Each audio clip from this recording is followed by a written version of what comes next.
Rugby at Rugby Expo 2012 at Twickenham. Mark, thanks for being with us, and you've been participating on a fascinating panel this morning.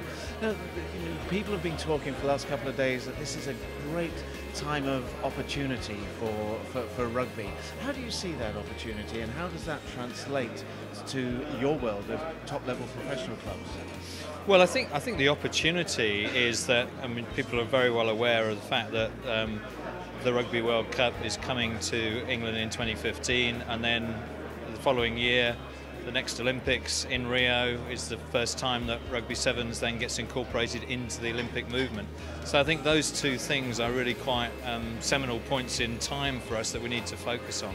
So that's the nature of the opportunity. What we do with that opportunity is going to be determined by the next 3-4 years. And I think there's lots of plans underway, lots of things that people want to achieve. But one of the things I want to try and emphasise a lot is I think quite a bit of the infrastructure is already there, and it needs reinforcing, and it needs building upon, it needs adding to.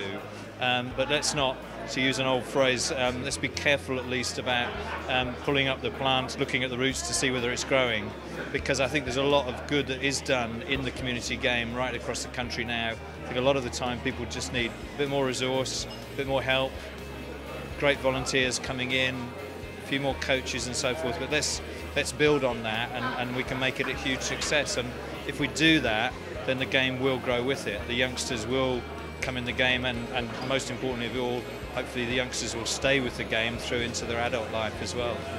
Given the number of overseas players who are starring in the Premiership, the World Cup is a fantastic showcase for most of your clubs as well.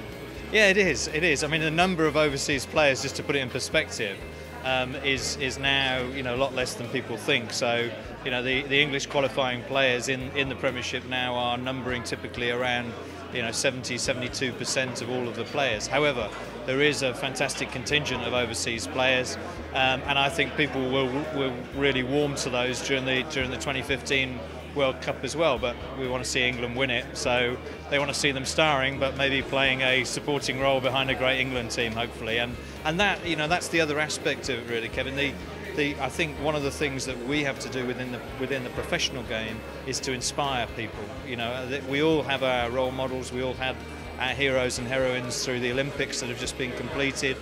That's part of our job, along with the England teams, is to create those heroes that people can look up to and say, boy, I want a piece of that, I want to be able to play that game, I want to be able to go watch those games and be part of that sport. And that's the other side of the opportunity of 2015 and 2016 as well.